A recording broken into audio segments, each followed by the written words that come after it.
Durant le confinement, nous sommes combien à avoir lu le livre d'un homme seul de Gao Xinjiang, qui est le prix Nobel franco-chinois d'il y a quelques années. Dès qu'un individu était en situation d'accusé, on trouvait quelque chose à lui reprocher, à partir de quoi on en faisait un ennemi. Oui, je vais vous feuilleter quelques pages, comme vous le voyez. J'ai préparé un peu cette vidéo. L'homme n'est pas non plus un héros. Il est incapable de résister à la violence du pouvoir. Il ne lui reste que la fuite.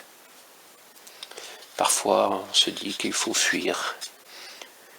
Il fallait trouver des ennemis. Sans ennemis, comment ce régime aurait-il pu exercer sa dictature? On se demande si je parle de la vie locale, de la vie nationale, ou peut-être tout simplement du monde.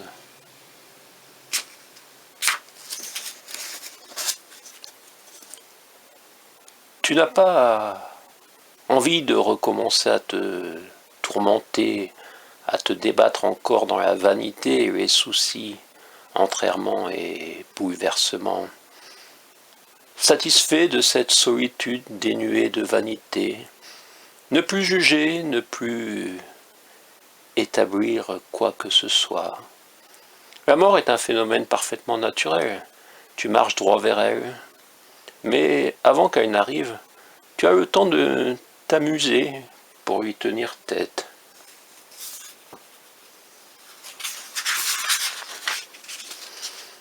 Qui va écrire sur le confinement? Ces lecteurs potentiels, ils n'ont aucune obligation de se préoccuper de tes tracas et même d'en acheter le récit. Sur Terre, il y a déjà tellement de livres qui s'entassent qu'il y en ait un de plus ou un de moins n'a pas grande importance. Et oui, qui va croire que son témoignage de confinement est essentiel à la littérature? Je pense que de nombreux installés vont se jeter sur le créneau. Et même peut-être certains vont réussir à en faire des films. Ouais, pourquoi pas? On nous parle qu'il y aura sûrement des films. Oui, c'est pas surprenant du tout. Tu veux encore savourer ce qu'il te reste de vie.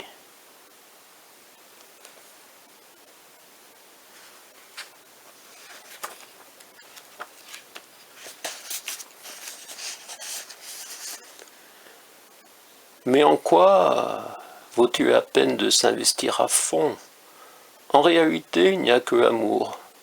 Mais c'est très difficile de bien gérer l'amour. Cela ne dépend pas que d'elle seule.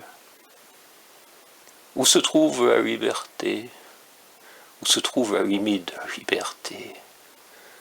La contradiction entre liberté et limite. Et je vais terminer. Après sa journée de travail, il n'était plus surveillé par qui que ce soit. Il avait sa tasse de thé vert, il était assis sur sa chaise de bambou, les jambes allongées, et ça allait. La nuit, il était étendu, tout seul sur cette vaste planche, et n'avait plus à prendre garde de parler en rêvant. C'était le vrai bonheur.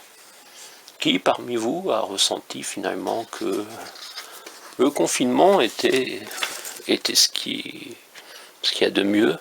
Finalement, ne pensez pas que c'était ça, peut-être la vraie vie, qu'on est parfois un jour un homme seul quand il n'y a plus l'autre.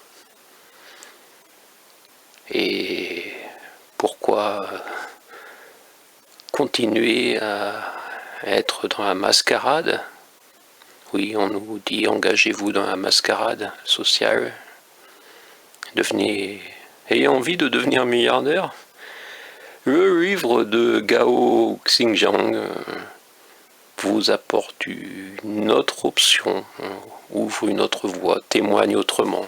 Finalement, l'écrivain, oui, est là pour témoigner de son époque, de son combat face à l'époque.